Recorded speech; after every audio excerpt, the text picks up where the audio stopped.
स्वागत है आप सभी का द वर्ल्ड टुनाइट में। मैं हूं आलोक सिंह और बुलेटिन में सबसे पहले बात ब्राजील में जारी ब्रिक्स सम्मेलन की, जिसका आज पहला दिन है। सम्मेलन को संबोधित करते हुए प्रधानमंत्री नरेंद्र मोदी ने ब्रिक्स सम्मेलन में कहा है कि आतंकवाद मानवता के खिलाफ है, इसके खिलाफ जीरो टॉलरेंस नीति होनी चाहिए।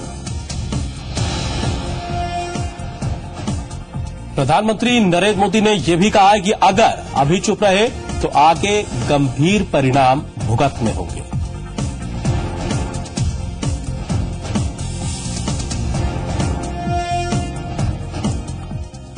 ब्राजील के शहर फोर्टलीजा में आज ब्रिक्स सम्मेलन की शुरुआत हो चुकी है। भारत के पीएम नरेंद्र मोदी समेत दुनिया के 5 दिग्गज राष्ट्राध्यक्ष इस शिखर सम्मेलन में हिस्सा ले रहे हैं। इस सम्मेलन में ब्रिक्स देशों के विकास बैंक का ऐलान हो सकता है। साथ ही ब्रिक्स देशों को कैसे आर्थिक तौर पर सशक्त बनाया जाए, इसकी रणनीति पर भी बात की जाएगी।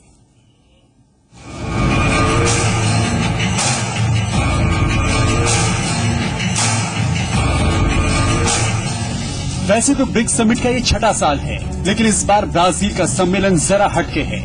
दुनिया के तकरीबन 43% लोगों के समूह ब्रिक्स का कूटनीतिक मिशन शुरू हो चुका है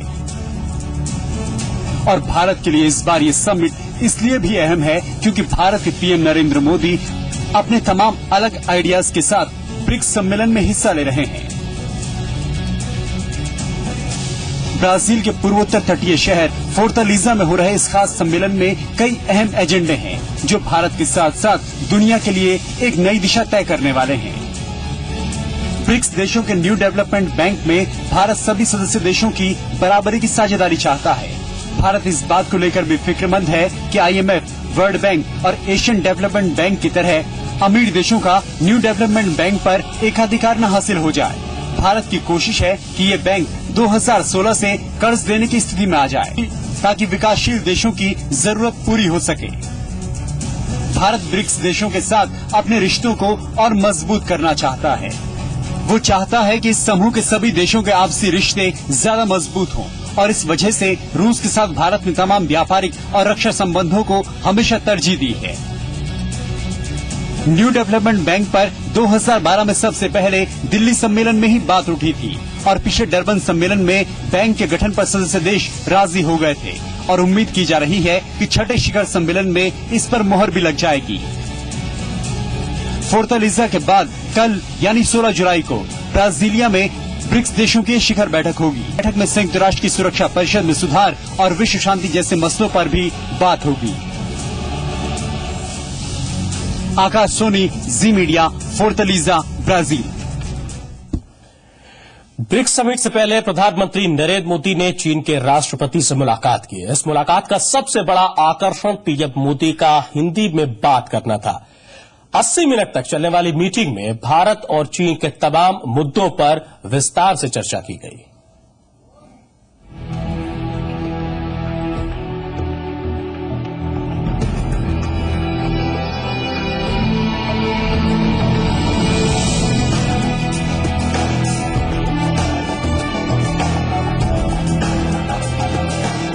मुझे प्रत्यक्ष मिलने का अवसर मिला है।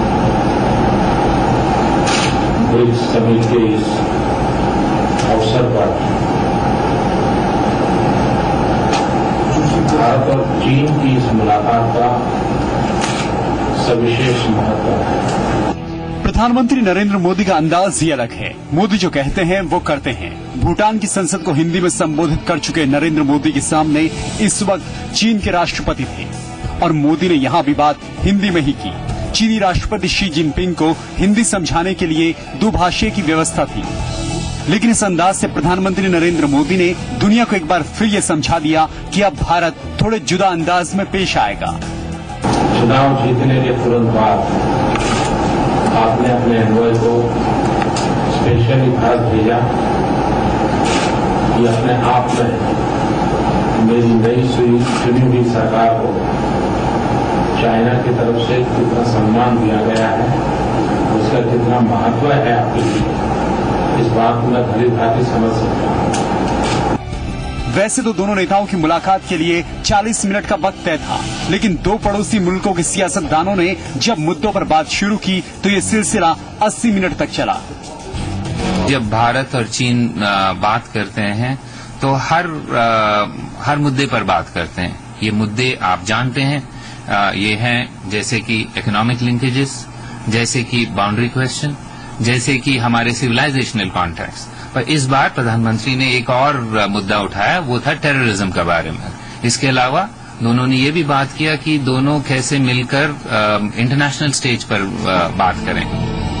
ब्रिक्स देशों के सम्मेलन से पहले हुई इस खास मुलाकात में प्रधानमंत्री नरेंद्र मोदी ने सीमा विवाद का मसला उठाया। दोनों देशों के बीच व्यापार असंतुलन की बात छिड़ी। प्रधानमंत्री ने ये भी कहा कि भारत सर्विस सेक्टर में बड़ा योगदान कर सकता है। इसके अलावा दोनों देशों के नेताओं ने एक दूसरे का न्योता स्वीकार किया। चीनी प्रधानमंत्री सितंबर में भारत आएंगे। जिनपिंग ने मोदी को एपेक की शिखर बैठक में आने का निमंत्रण दिया, जिसे सरप्राइज माना जा रहा है क्योंकि 21 देशों के समूह का भारत सदस्य नहीं है। वहीं पीएम मोदी ने इंफ्रास्ट्रक्चर, इंडस्ट्रियल पार्क और पूंजी निवेश की संभावनाओं पर बात की, जबकि जिनपिंग ने माना कि भारत सर्विस सेक्टर में चीन में अपना कारोबार और बढ़ा सकता है। तो पीएम मोदी ने कैलाश मानसरोवर की यात्रा के लिए नए रास्ते खोलने का अनुरोध किया। जब से नई सरकार आई है भारत में, ये चौथी उच्च लेवल की मीटिंग है, बस लगभग 6 हफ्तों में। इसके अलावा ये दोनों लीडर ने तय किया कि इस उच्च लेवल की मुलाकातें और होनी चाहिए। तो इसलिए चीन के प्रेसिडेंट को एक नेता दिया गया है और वो सोच रहे हैं कि अभी डेट्स तय होने वाले हैं, लेकिन सितंबर में आएंगे वो। नरेंद्र मोदी ने हिंदी में चीन से रिश्तों के तार जोड़ने की कोशिश की तो चीनी राष्ट्रपति ने कहा कि जब भारत चीन मिलते हैं तो पूरी दुनिया देखती है। जाहिर तौर पर इस मुलाकात को भारत और चीन के बीच नए रिश्ते की शुरुआत के तौर पर देखा जा रहा है, क्योंकि दोनों देशों के बीच अच्छे संबंध भारत और चीन दोनों के लिए ही फायदेमंद है। आकाश सोनी, जी मीडिया, फोर्टलीजा, ब्राजील।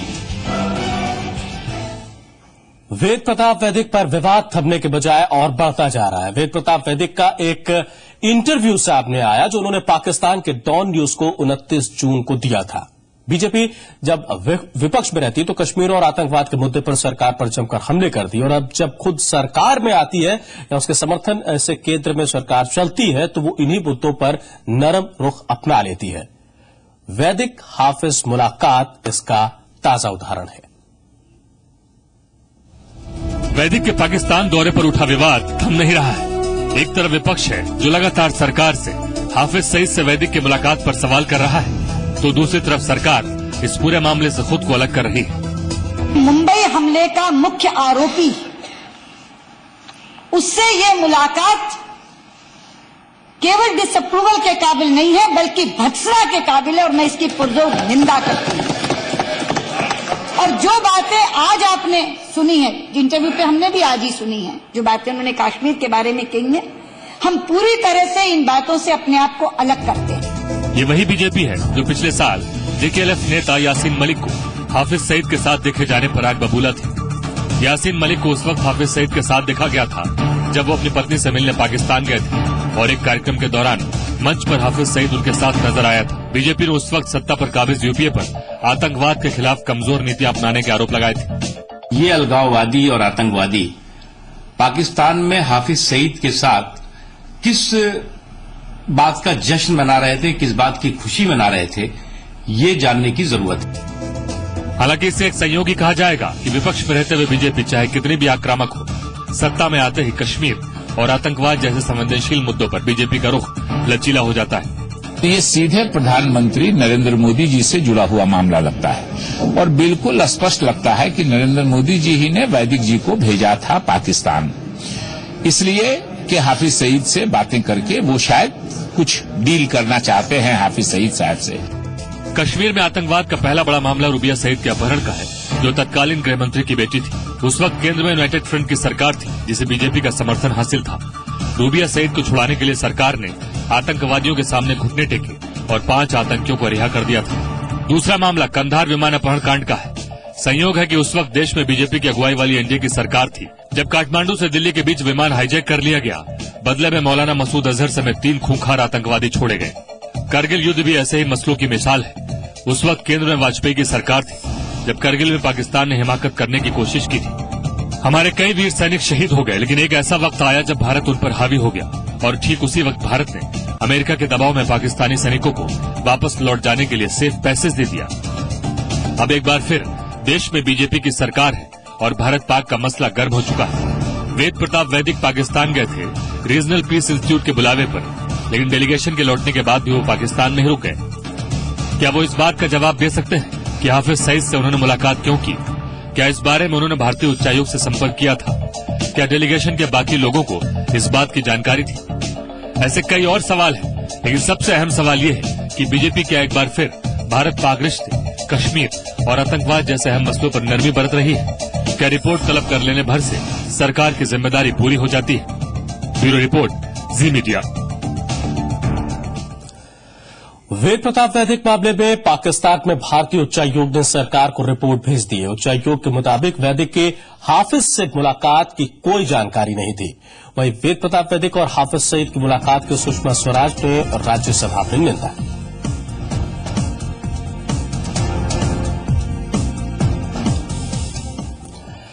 इजरायल और गाजा पट्टी में तनाव कम होने का नाम नहीं ले रहा। इजरायल की तरफ से लगातार हवाई हमले किए जा रहे हैं, जिसमें आतंकवादियों के छोटे छोटे बच्चों की भी जाने जा रही हैं और महिलाएं भी मारी जा रही हैं। ऐसे में सवाल यह है कि आखिर कब तक पूरी दुनिया यूं ही तमाशबीन बनी रहेगी और बचपन पर बारूदी हमले होते रहेंगे।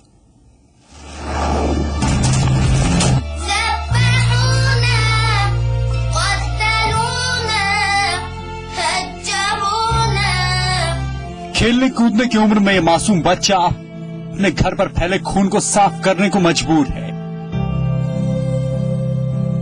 इस बच्चे को देखिए, अपने टूटे हुए आशियाने से अपना खिलौना निकाल रहा है। दिल्ली से करीब 4000 किलोमीटर दूर गाजा पट्टी की ये डरावनी सच्चाई है। अपने 3 नागरिकों का अपहरण और बाद में उनकी हत्या से तिल मिलाया इजराइल पिछले कई दिनों से लगातार गाजा में हमास के ठिकानों पर मौत बरसाने वाले रॉकेट छोड़ रहा है।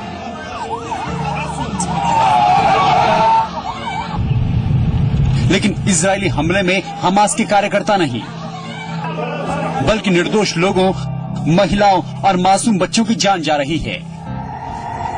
इजरायली सेना गाजा शहर में विमान से पर्चे फेंककर लोगों को चेतावनी दे रही है कि जो लोग शहर छोड़कर नहीं भागेंगे उनकी जान की गारंटी नहीं दी जा सकती।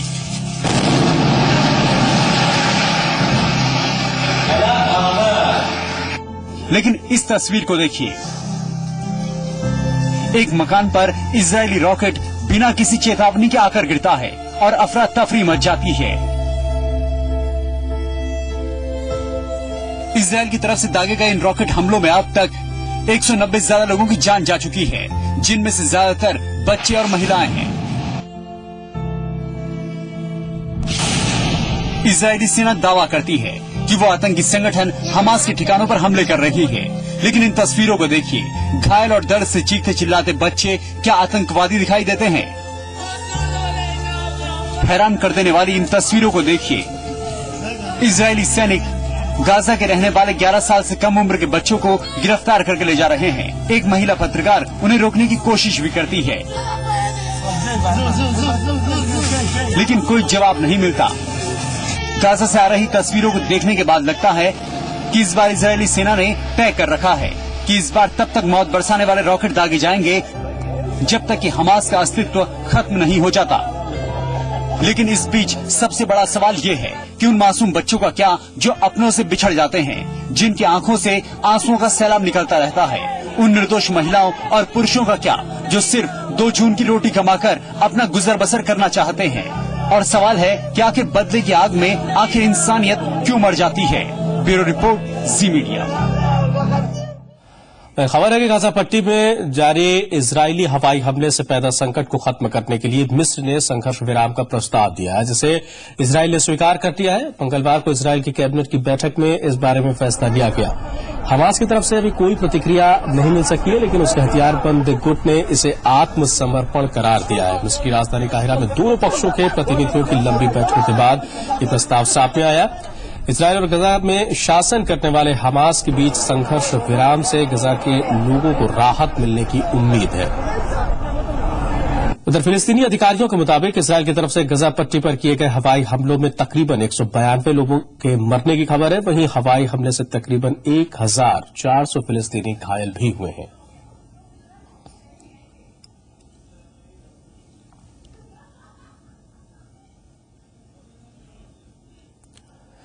पूर्वी अफगानिस्तान के पख्तिका प्रांत में हुए भीषण आत्मघाती हमले में 89 लोगों की मौत हो गई, जबकि कई लोग जख्मी हुए हैं।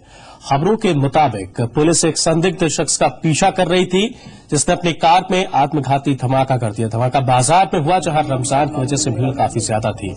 पख्तिका प्रांत चरमपंथी गुट हक्कारी नेटवर्क का गढ़ है और वहां पहले भी ऐसे हमले हुए हैं। पख्तिका का क्षेत्र पाकिस्तान की सीमा से लगा है और कबायली इलाका है। धमाके के बाद पुलिस ने हमले की जांच शुरू कर दी है और फिलहाल किसी भी संगठन ने इस हमले की जिम्मेदारी नहीं ली है। उधर तालिबान आतंकियों ने हमले से साफ इनकार किया है।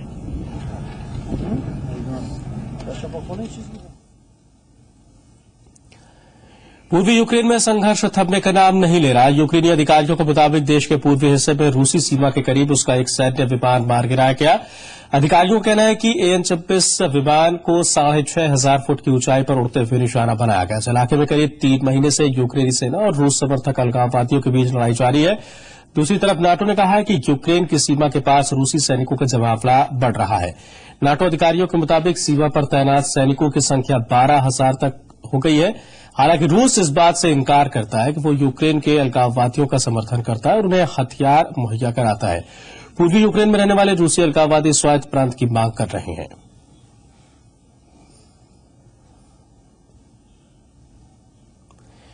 ब्रिटेन के विदेश मंत्री विलियम हैग ने इस्तीफा दे दिया है। ब्रिटेन के प्रधानमंत्री कार्यालय के मुताबिक हैग अब निचले सदन हाउस ऑफ कॉमन्स के नेता के तौर पर कैबिनेट में शामिल रहेंगे, लेकिन वो अगले साल होने वाले आम चुनाव में हिस्सा नहीं लेंगे।